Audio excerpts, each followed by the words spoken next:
After spending 2 months of hard work, I thought it's finally time to show the world all the progress I've made in the game.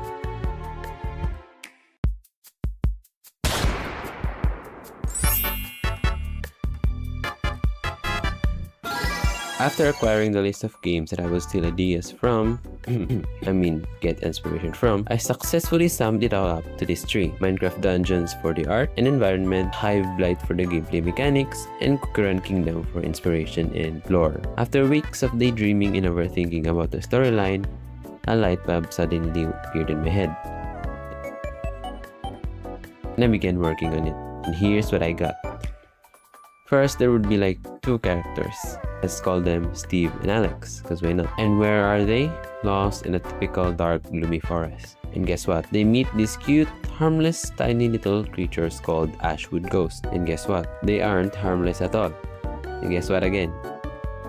They have powers. Well, Steve can punch, and Alex has his paper planes to shoot. After they brutally slayed all those ghosts, they found this abandoned camp. And when Steve lit the campfire, whoosh, there's fire. But not only that, someone also spawned in. And then she yaps about things. And then they venture out, encountered more and more and more and more and more and more and more different type of tree parts in ghost form. And they find lost camp people. But guess what? They are now corrupted too. And the source? Well, corrupted hurts. Everything in the forest is now corrupted. And you'll find a way to fix everything because you're the hero. Yes, after crafting the initial storyline, I scrapped all the fruit enemies I made before and put them in a box. And then I started working on the sprites and animations of these 3 parts in ghost forms. And let me introduce them to you. First, we got Cutie Leaf who shoots ghost arrows that passes through everything. This ugly haircut shield guy that charges forward and stuns enemies. Marshmallow doppelganger, well, just a tank.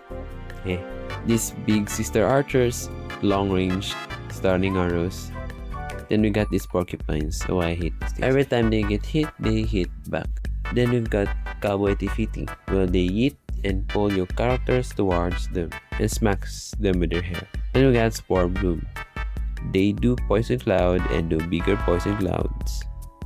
The green yak, well, it's just a tank but takes less damage on projectiles. Then there's Big Guy, well, it's just big. I thought of what other 3 parts I could make that would have a different impact on the game.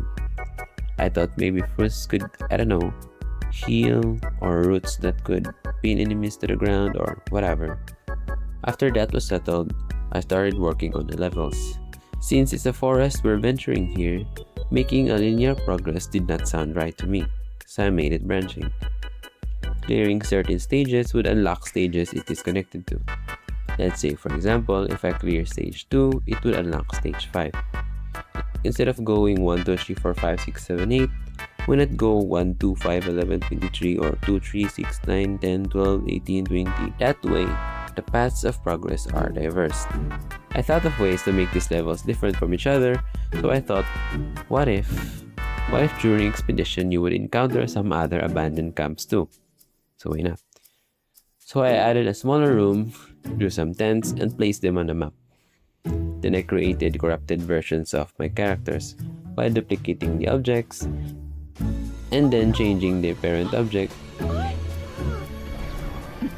And now they spawn on camp levels and they attack your team.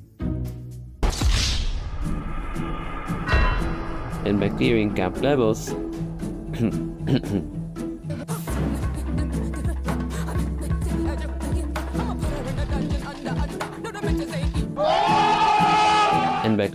levels, you get to reclaim the campfire, and all the trap souls will respawn.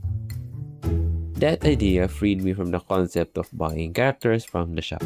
It did not make sense at all, and that's expectation and that's not kind. Another level type I thought was mini-boss levels, like those hard levels in games. So what if people behind this place random corrupted campfires around the forest?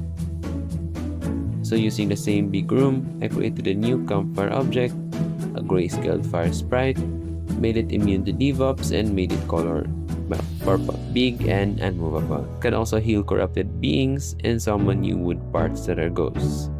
It's still not challenging to face, but whatever. While making the storyline, I thought why not put the tutorial alongside with it. And I worked on the dialogue box making instead, which I copied from this YouTuber. And I noticed the text in my game was blurry, so I kept searching on the internet for possible fixes for it.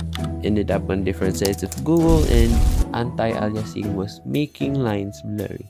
And then realized I had it on. So I turned it off and experimented with some other things, and finally, my text looks sharp. I also cleaned other systems by making an easier system.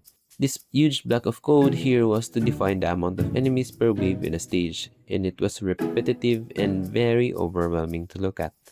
And I knew I could make it more simple.